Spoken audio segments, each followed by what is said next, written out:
70ನೇ ವರ್ಷದ ವಾರ್ಷಿಕೋತ್ಸವ ಹಾಗೂ ಸಿದ್ಧಶ್ರೀ ಪ್ರಶಸ್ತಿ, ಉಚಿತ ಸಾಮೂಹಿಕ ವಿವಾಹ ಮಹೋತ್ಸವ ಹಾಗೂ ಜನಜಾಗೃತಿ ಧರ್ಮ ಸಮಾರಂಭ ಪ್ರತಿ ವರ್ಷದ ಪದ್ಧತಿಯಂತೆ ಈ ವರ್ಷವೂ ಸಹಿತ ಎಲ್ಲ ಸದ್ಭಕ್ತರು ಇವತ್ತು ಪೂರ್ವಭಾವಿ ಸೇರಿ ಜೂನ್ 21 ಭಾನುವಾರದಂದು ಆ ಕಾರ್ಯಕ್ರಮವನ್ನು ನೆರವೇರಿಸಲು ಎಲ್ಲ ಗುರು ಹಿರಿಯರು ಸದ್ಭಕ್ತರು ತೀರ್ಮಾನಿಸಲಾಗಿದೆ. ಈ ವರ್ಷದ ಸಿದ್ಧಶ್ರೀ ಪ್ರಶಸ್ತಿಯನ್ನು ಧರ್ಮಸ್ಥಳದ ಗ್ರಾಮೀಣಾಭಿವೃದ್ಧಿ ಮುಖಾಂತರವಾಗಿ ರಾಜ್ಯ ಮತ್ತು ಪ್ರತಿಯೊಂದು ಹಳ್ಳಿಗಳಲ್ಲಿ ಜಾಗೃತಿಯನ್ನು ಮೂಡಿಸಿ ಭಕ್ತರನ್ನು ಆರ್ಥಿಕ ಸ್ವಾವಲಂಬನೆಯನ್ನಾಗಿ ಮಾಡಿ ಭಕ್ತರು ಒಳ್ಳೆಯ ರೀತಿಯಾಗಿ ಜೀವನವನ್ನು ರೂಪಿಸಿಕೊಳ್ಳಲಿಕ್ಕೆ ಬೇಕಾಗ್ತಕ್ಕಂಥ ಸಲಹೆ, ಸೂಚನೆ ಮತ್ತು ಮಾರ್ಗದರ್ಶನ ಇರತಕ್ಕಂಥ ಧರ್ಮಸ್ಥಳ ಗ್ರಾಮೀಣಾಭಿವೃದ್ಧಿ ಸಂಸ್ಥೆಯ ಸಂಸ್ಥಾಪಕರಾಗಿರ್ತಕ್ಕಂಥ ಶ್ರೀ ಕ್ಷೇತ್ರ ಧರ್ಮಸ್ಥಳದ ಧರ್ಮಾಧಿಕಾರಿಯಾಗಿರ್ತಕ್ಕಂಥ ಡಾಕ್ಟರ್ ವೀರೇಂದ್ರ ಹೆಗ್ಗಡೆ ಅವರಿಗೆ ಈ ವರ್ಷದ ಸಿದ್ಧಶ್ರೀ ಪ್ರಶಸ್ತಿಯನ್ನು ತೀರ್ಮಾನಿಸಲಾಗಿದೆ.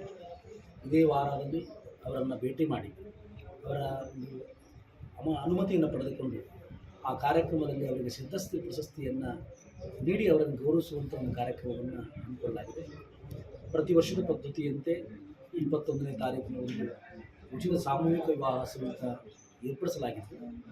ನೂತನ ವಧುವರರು 18 ವರ್ಷದ ವಧು, 21 ವರ್ಷದ ವರನು ಆಗುವಂಥ ಎಲ್ಲ ಸದ್ಭಕ್ತರು ಈ ಸಮಾರಂಭದಲ್ಲಿ ಭಾಗವಹಿಸಿ ಉಚಿತವಾಗಿ ಎಲ್ಲ ವ್ಯವಸ್ಥೆಯನ್ನು ಸಹಿತ ಆ ನೂತನ ವಧುವರಿಗೆ ವ್ಯವಸ್ಥೆಯನ್ನು ಮಾಡಲಾಗಿದೆ. ಧರ್ಮಸ್ಥಳದ ವತಿಯಿಂದ ಮಾಂಗಲ್ಯವನ್ನು ಧರ್ಮಸ್ಥಳ ಹೆಗಡೆಯವರು ಅದನ್ನು ಮಾಡ್ತಾ ಇದ್ದಾರೆ. ಆ ನೂತನ ವಧುವರರಿಗೆ ಬಟ್ಟೆಯನ್ನು, ರೇಷ್ಮೆ ಬಟ್ಟೆಯನ್ನು ಉಚಿತವಾಗಿ ನೀಡಲಾಗ್ತಾ ಇದೆ. ಪ್ರತಿಯೊಂದು ವ್ಯವಸ್ಥೆಯೂ ಸಹಿತ ಶ್ರೀಮಠದಿಂದ ಉಚಿತವಾಗಿ ವ್ಯವಸ್ಥೆಯನ್ನು ಕಲ್ಪಿಸಲಾಗಿದೆ. ಎಷ್ಟೇ ಸದ್ಭಕ್ತರು ಬಂದರೂ ಸಹಿತ ಈ ಕಾರ್ಯಕ್ರಮದಲ್ಲಿ ನೂತನ ವಧುವರರು ತಮ್ಮ ಸಂಬಂಧಿಕರನ್ನು ಎಲ್ಲರನ್ನು ಕರೆದುಕೊಂಡು ಬಂದು ಈ ಕಾರ್ಯಕ್ರಮದಲ್ಲಿ ಭಾಗವಹಿಸಬಹುದು.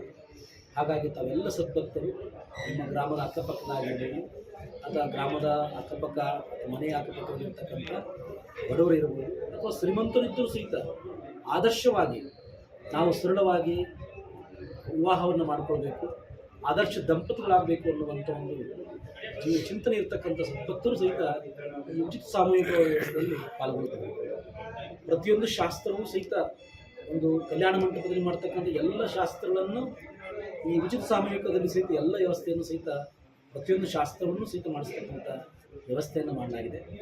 ಯಾರಾದರೂ ನೂತನ ವಧುವರರು ಹೆಣ್ಣು ಕೊಟ್ಟಂಥ ತಂದೆ ತಾಯಿಗೆ ಹೊರೆಯಾಗಬಾರ್ದು, ಆಡಂಬರ ಮದುವೆ ಆಗಬಾರ್ದು, ದುಂದು ವೆಚ್ಚವನ್ನು ಮಾಡಬಾರ್ದು ಅನ್ನುವಂಥ ಮನೋಭಾವನೆ ಇರತಕ್ಕಂಥ ನೂತನ ವಧುವರರು ಈ ಉಚಿತ ಸಾಮೂಹಿಕದಲ್ಲಿ ಆದರ್ಶ ದಾಂಪತ್ಯ ಜೀವನಕ್ಕೆ ಪಾದಾರ್ಪಣೆ ಮಾಡ್ತಾರೆ. ಈ ಆದರ್ಶ ದಾಂಪತ್ಯದಲ್ಲಿ ಗೃಹಸ್ಥಾಶ್ರಮ ಸ್ವೀಕರಿಸಿ ಆ ಉಳಿದಂಥ ಆ ಖರ್ಚು ವೆಚ್ಚವನ್ನು ಆ ನೂತನ ವಧುವರರಿಗೆ ಆಶೀರ್ವಾದ ಪೂರ್ವಕವಾಗಿ ಕೊಡತಕ್ಕಂಥ ವ್ಯವಸ್ಥೆಯನ್ನು ಸಹ ನೀವು ಮಾಡಿ ಆವಾಗ ಅವರ ಆರ್ಥಿಕವೂ ಸಹಿತ ಸಬಲರಾಗಲಿಕ್ಕೆ ಸಾಧ್ಯ ಆಗುತ್ತೆ. ಅದಕ್ಕಾಗಿ ಗುರು ಹಿರಿಯರು, ತಂದೆ ತಾಯಿಗಳು ಮದುವೆ ಆಡಂಬರ ಖರ್ಚು ಮಾಡಿ ವ್ಯಯ ಮಾಡೋದಕ್ಕಿಂತಲೂ ಸರಳವಾಗಿ ಮದುವೆಯಾಗಿ ಆ ಖರ್ಚು ಮಾಡುವ ಹಣವನ್ನು ಆ ನೂತನ ವಧುವರರಿಗೆ ಒಂದು ವಸ್ತು ರೂಪದಲ್ಲಿನೋ ಒಂದು ಬಂಗಾರದ ರೂಪದಲ್ಲಿನೋ ಅಥವಾ ಉದ್ಯೋಗ ಮಾಡ್ಕೊಳ್ಳಿಕ್ಕೆ ಒಂದು ಆಶ್ರಯವನ್ನು ಕೊಡ್ತಕ್ಕಂಥ ಹಣವನ್ನು ನೀವು ಅದನ್ನು ಬರೆಸಿದರೆ ಅವರ ಒಂದು ಜೀವನ ಉಜ್ವಲ ಭವಿಷ್ಯವಾಗಲಿಕ್ಕೆ ಸಾಧ್ಯವಾಗುತ್ತೆ. ಹಾಗಾಗಿ ಎಲ್ಲ ನೂತನ ವಧುವರರು, ಹಿರಿಯರು ಈ ಕಾರ್ಯಕ್ರಮದಲ್ಲಿ ಭಾಗವಹಿಸಬೇಕು ಅನ್ನುವಂಥದ್ದನ್ನು ಈ ಸಂದರ್ಭದಲ್ಲಿ ತಿಳಿಪಡಿಸಿ ರಂಭಾಪುರ ಜಗದಲ್ಲಿ ಕಾರ್ಯಕ್ರಮ ಸಾನ್ನಿಧ್ಯ ವಹಿಸಲಿದ್ದು ನಾಡಿನ ಎಲ್ಲ ಹರಗುರು ಚಲಮೂರ್ತಿಗಳು ಸಹಿತ ಈ ಕಾರ್ಯಕ್ರಮದಲ್ಲಿ ಭಾಗವಹಿಸ್ತಾ ಇದ್ದಾರೆ. ರಾಜಕೀಯ ಧೋರಣೆಗಳು, ಮುತ್ಸದ್ದಿಗಳು, ರಾಜಕೀಯ ಮುಖಂಡರು ಸಹಿತ ಈ ಕಾರ್ಯಕ್ರಮದಲ್ಲಿ ಭಾಗವಹಿಸುವುದರಿಂದ ಈ ಕಾರ್ಯಕ್ರಮ ಯಶಸ್ವಿಯಾಗಿ ನಡೆಯುತ್ತಾ ಇದೆ. ನಮ್ಮ ಜಿಲ್ಲೆಯ ಉಸ್ತುವಾರಿ ಸಚಿವರು, ಕರ್ನಾಟಕ ಸರ್ಕಾರದ ಗೌರವಿರ್ತಕ್ಕಂಥ ಡಾಕ್ಟರ್ ಜಿ ಪರಮೇಶ್ವರ ಅಧ್ಯಕ್ಷತೆಯಲ್ಲಿ ಕಾರ್ಯಕ್ರಮ ನೆರವೇರುತ್ತಾ ಇರುತ್ತೆ. ತಾವೆಲ್ಲ ಸದ್ಭಕ್ತರು ಆಗಮಿಸಿ ಕಾರ್ಯಕ್ರಮವನ್ನು ಯಶಸ್ವಿ ಮಾಡಿಕೊಡಬೇಕು ಅಂತ ಹೇಳಿ ಎಲ್ಲ ಸದ್ಭಕ್ತರಲ್ಲಿ ವಿನಂತಿಸಿಕೊಳ್ಳುತ್ತೇವೆ. ಎಲ್ಲ ಕೇಳಿದ್ರೆ ಎಷ್ಟಾಗ್ತದೆ, ಹಣ ಹೆಂಗಾಗಿದೆ, ಏನು ವ್ಯವಸ್ಥೆ ಅಂತ ಕೇಳ್ತಿರ್ತೀವಿ. ಈಗ ಕಾರ್ಯಕ್ರಮದ ಮೇಲೆ ಹೋಗ್ಬೇಕಾದಾಗ ಮಠದ ಹಣ ಎಲ್ಲ ಕೊಡಬಾರ್ದು ಅಂತ ಹೇಳಿ ವ್ಯವಸ್ಥೆ ದೃಷ್ಟಿ ಇದೆ.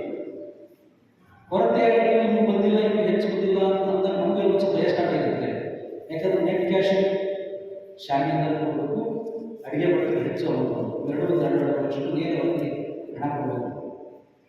ರಿಸಿಪ್ಟ್ ಬಂದಿಲ್ಲ, ಸ್ವಲ್ಪ ಹಾಕಿದ್ದಾರೆ, ಒಂದೇ ರಿಸಿಪ್ಟ್ ಹೋಗಿದೆ, 500 ಅಷ್ಟೇ ಬಂದಿದೆ, 1000 ಅಷ್ಟೇ ಬಂದಿದೆ, ಪುಸ್ತಕಕ್ಕೆ 1000 ಅಷ್ಟೇ ಬಂದಿದೆ, ರಿಪೋರ್ಟ್ ಹೋಗಬೇಕು. ಇವಾಗೇ 3 ವರ್ಷದ ನಿವೇಶನ ಒಂದು ಮಾತು ಇದೆ. ನಮ್ಮ RS ರಾಜಕಾರಣ ಮಾಡಿ ಅವರಿಗೆ ಬುದ್ಧಿ ಕಳಿಸ್ಕೊಡ್ತೀವಿ. ಒಂದು 5 ವರ್ಷದಿಂದ ಅನಿಸುತ್ತೆ ಬುದ್ಧಿ ಮಾಡಿಸಿ ನಡೆಸಿಕೊಡ್ತೀವಿ ಅಂತೇಳಿ. ಅವಾಗ ಅವರು 2 ವರ್ಷದಿಂದ ಬಂದ ಒಂದು ಮಾತನ್ನು ನೀವು ಕಾರ್ಯಕ್ರಮ ಮಾಡಿದ್ದೆ ಆ ಕಾರ್ಯಕ್ರಮಕ್ಕೆ ಏನು ಕೊರತೆ ಬರುತ್ತಲ್ಲ ಆ ಕೊರತೆ ಇದ್ದ ನಾನು ಎಷ್ಟೇ ನಾನು ಕೊಡ್ತೀನಿ ನೀವು ಚಿಂತೆ ಮಾಡಕ್ಕೆ ಹೋಗಿ ಅಂತೇಳಿ ಒಂದು ವರ್ಷ ಗೊತ್ತಿದೆ ಇದು 1 ವರ್ಷ 2.5 ಲಕ್ಷ ರೂಪಾಯಿ ಶಾರ್ಟೇಜ್ ಇದೆ ಆ ವರ್ಷ ಶಾಲೆಯಿಂದ ಹೆಚ್ಚಾಗಿದೆ ಅವಾಗ ಫೋನ್ ಮಾಡಿದ್ವಿ ಮಾಸ್ಟರ್ ಕೈ ಉದ್ದೇಶ ಅವತ್ತೇ ದುಬೈಲಿದ್ದ ಅವರು ಸಹಿತ ಮಾಸ್ಟರ್ ಕೈಗೆ ಹಣ ಕಳಿಸ್ತಾರೆ ಎಲ್ಲವೂ ನಿಮ್ಗೆ ಯಾಕೆ ಹಂಚ್ಬೇಕು ಅಂತಂದರೆ ಈ ಕಾರ್ಯಕ್ರಮ ಈ ಒಂದು ದಿವಸದ ಕಾರ್ಯಕ್ರಮ ಅಂತೂ ಇಷ್ಟು ಹಲವಾರು ಜನ ಸದ್ಭಕ್ತರು ಶ್ರಮ ಇದೆ ತಮ್ಮ ಕೈಲಾದ ಮಟ್ಟಿಗೆ ತಮ್ಮ ಶಕ್ತಾನುಸಾರವಾಗಿ ಅದಕ್ಕೆ ನಾವು 1 ವರ್ಷ ಕೆಲವು ಕೊಡ್ತಿರ್ತಾರೆ ಕೆಲವು ಕೊಡೋಲ್ಲ ಯಾಕಂದರೆ ಅವ್ರ ಪರಿಸ್ಥಿತಿ ಏನಿರುತ್ತೆ ನಿಮ್ಗೆ ಯಾರಿಗೂ ಒತ್ತಾಯ ಮಾಡಬಾರ್ದು ಅಂತ ಹೇಳ್ತಿರ್ತಾರೆ ಇಲ್ಲೂ ಸರಿ ನೀವು ಏನೋ ಕುಡಿ ಅಂತ ಹೆಚ್ಚು ಶಿಕ್ಷಕರಿಗೆ ಸ್ವಲ್ಪ ಕೇಳೋ ಹುಚ್ಚು ಜಾಸ್ತಿ ಇದೆ ಅಷ್ಟು ಕೊಡಿ ಇಷ್ಟು ಕೊಡಿ ಹೇಗೆ ಅಂತ ನಾವು ಹೆಚ್ಚು ಕೇಳಕ್ಕೆ ಹೋಗೋದು ಹುಡುಗಿಕರದಾಗ ಅದೇ ಕೊಡಬೇಕು ಬಿಡಬೇಕು ಯಾರೋ ಭಕ್ತರು ಯಾರೋ ದೇವರು ನಾವು ಮಾಡ್ತಿದ್ದೆ ಒಳ್ಳೆ ಕೆಲಸ ಮೇಲೆ ಯಾರೋ ಮುಖಾಂತರವಾಗಿ ದೇವರು ಕಳಿಸ್ಕೊಡ್ತಾನೆ ನಾವು ಒತ್ತಾಯ ಮಾಡಬಾರ್ದು ಅಂತ ಹೇಳಿ ಅಂದರೆ ಈ ರೀತಿ ಕಾರ್ಯಕ್ರಮ ವ್ಯವಸ್ಥೆಯನ್ನು ನಿಂತ್ಕೊಂಡು ಸರ್ಕಾರ ಕೊಡ್ತಾ ಇದೆ ಮೊದಲು ನಾವು 5,000 ಹಾಕೊಂಡು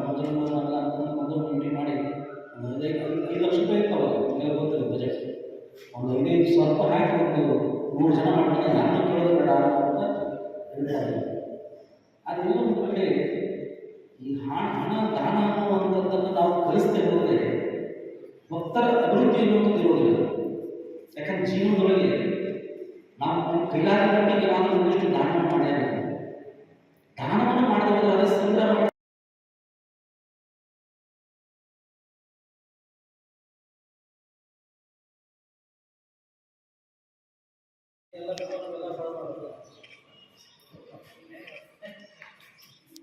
ವಿಡಿಯೋ ಆ ಕಡೆ